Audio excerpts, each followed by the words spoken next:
When I was thinking about what I wanted my life to look like over the next number of years, I wanted to be as close to the water as I could. So a float home became a really viable option for me. I sail actively and have a boat in the marina here. It's also just gorgeous in the morning, getting up and having a coffee and looking out. We have ducks that come and visit us. Folks are paddling by, and it was just an appealing lifestyle that I felt I could make work.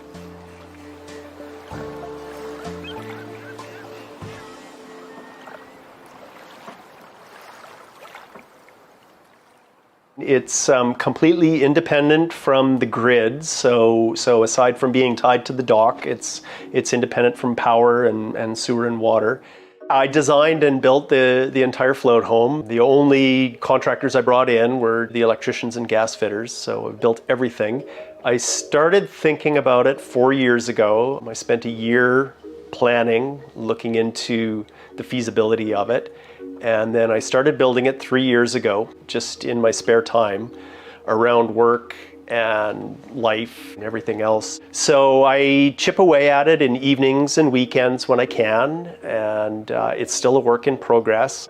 I started by building a barge. So the barge is 16 feet wide, 40 feet long, and 3 feet deep. And I built it from 4 independent watertight boxes, basically, that were all framed up out of locally harvested cedar and then sheathed in plywood and then finished off with 4 layers of really heavy woven roving and chopped strand mat fiberglass and then coated in epoxy. So it provides a real robust, strong platform for me to build upon. And that's all decked over and sealed up. And then I just started framing up and building the house on top of that. The house itself is 14 feet wide by 34 feet long on the main floor, and then 12 feet by 24 on the second floor. So there's about 700 square feet of heated living space, and then there's some storage down inside the hull.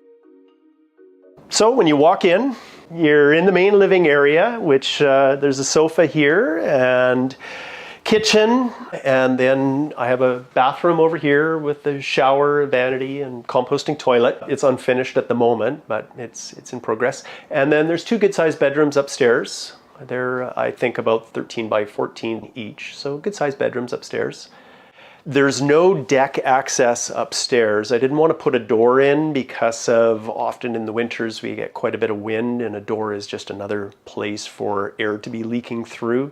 So we access the upper deck from out on the foredeck out the front door here. And then there's full 360-degree access upstairs from there.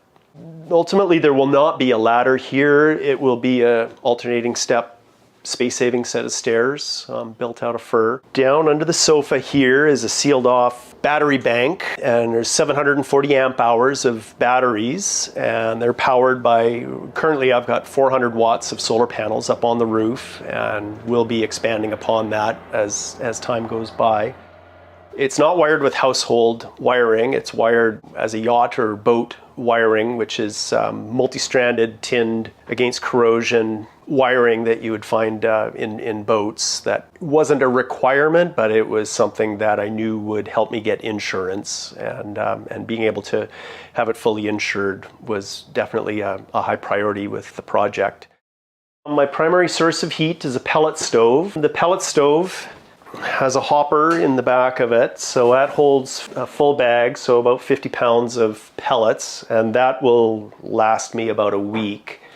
I put a ton, so 2,000 pounds of pellets. They come in 50-pound bags down in the hull, and I went through 14 bags last winter, so it's pretty efficient. I have almost 2 winters worth of heat left on board here. The amount of waste is so minimal. It might be, a quarter cup of ash after a week of use. You can get these, so they're set to thermostats. Mine is the simplest that you can get, where you can set the settings right there and you can turn it on high or low. So there's access right there, and there's some pellets. And then I do have a secondary propane bulkhead furnace that is used as a backup source of heat. So outside in a locker, I have two 60-pound propane tanks. So they heat the furnace. I'll be mounting this here. I have these frames here where I'm going to be tiling behind the furnace and the pellet stove. So the LP system feeds the furnace, and then a small range that came from an RV. And then I also have gas lights, one down here and one in each of the bedrooms, which are there more as just a convenience. If I come back after a weekend and it's a little cool in here, we can turn those on, and they warm things up pretty quickly as well. Last year, I think I spent about $700 on propane and pellets, and I ended up with 2/3 of the pellets left over. So my heating costs through the year are pretty minimal on a monthly basis. For safety, each room has carbon monoxide detectors, and then down in the hull I have explosive gas detectors as well for propane, because propane's heavier than air, and if it's going to leak anywhere, it will leak down into the hull. I've got a halon system, so there's a 7-pound canister right here. So if this reaches 135 degrees Fahrenheit, it will extinguish flames within a 16-foot radius. So all my heating appliances are quite close to that.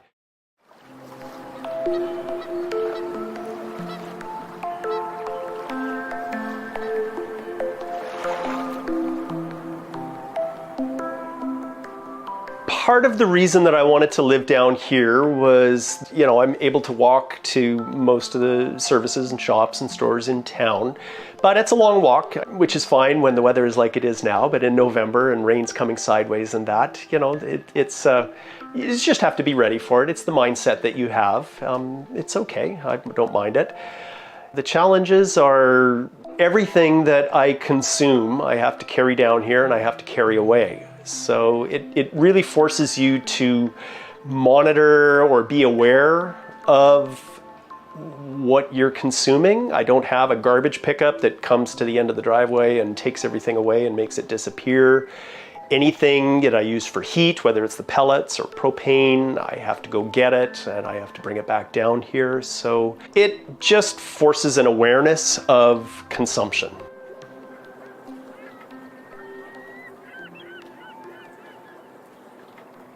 The float home is insulated with spray foam. Spray foam was the most expensive, and I was hesitant about it, but I ended up going with that, and I'm really glad that I did. It provides the vapor barrier, and since I'm out here at the end of the dock, and in the winter we get quite a bit of wind, it really keeps the house nice and tight.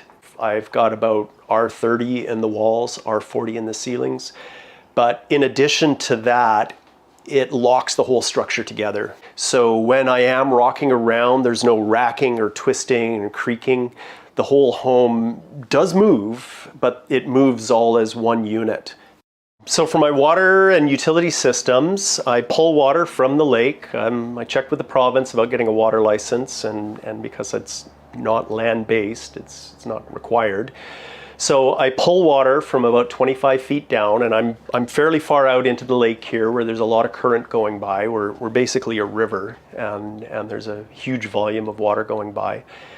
So the water gets pulled in, it gets strained at its entry point, and then goes through a sediment filter. From there, it also feeds a 5-stage reverse osmosis water filtration system that feeds the water for drinking and cooking and that.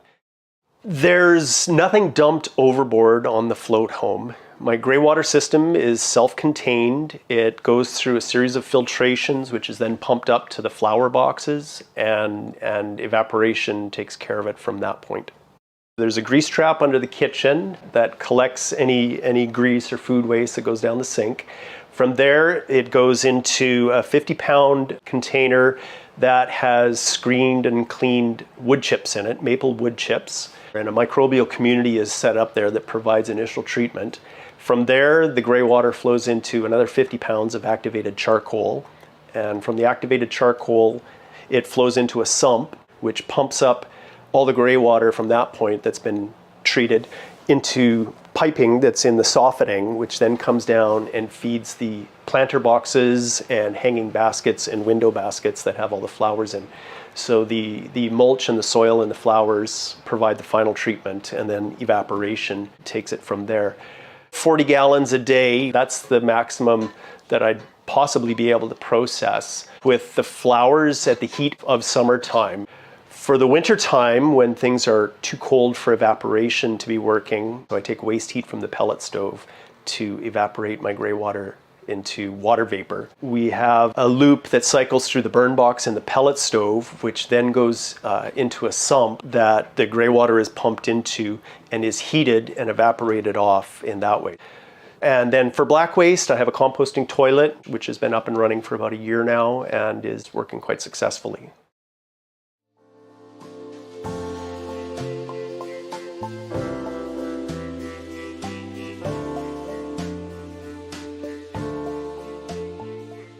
So my motivation for building it, I had a house about 20 minutes outside of town, which was wonderful when my kids were younger, living out in the forest. But as they got older and their activities in town forced us to be going back and forth a lot more, it was becoming more of a challenge. And then as a single parent, it was just a lot.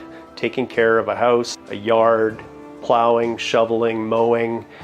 And I just was feeling like the house was owning me. I wasn't owning the house. I just felt like it was limiting the lifestyle that I wanted to have, and the expense of it was overwhelming. So the one thing that I felt that I could choose to do was find a way to reduce my housing costs.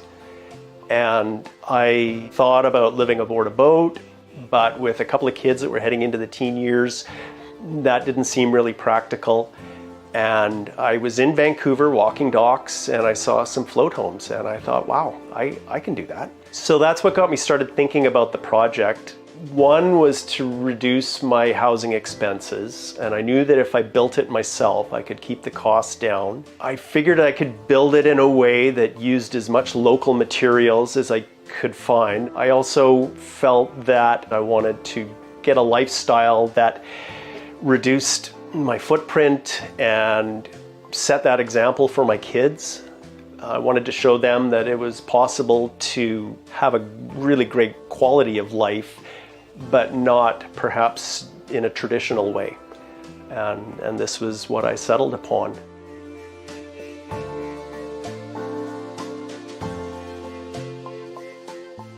Please share this video if you liked it. Also, be sure to subscribe to Exploring Alternatives and check out our playlists for more stories like this. Thanks for watching.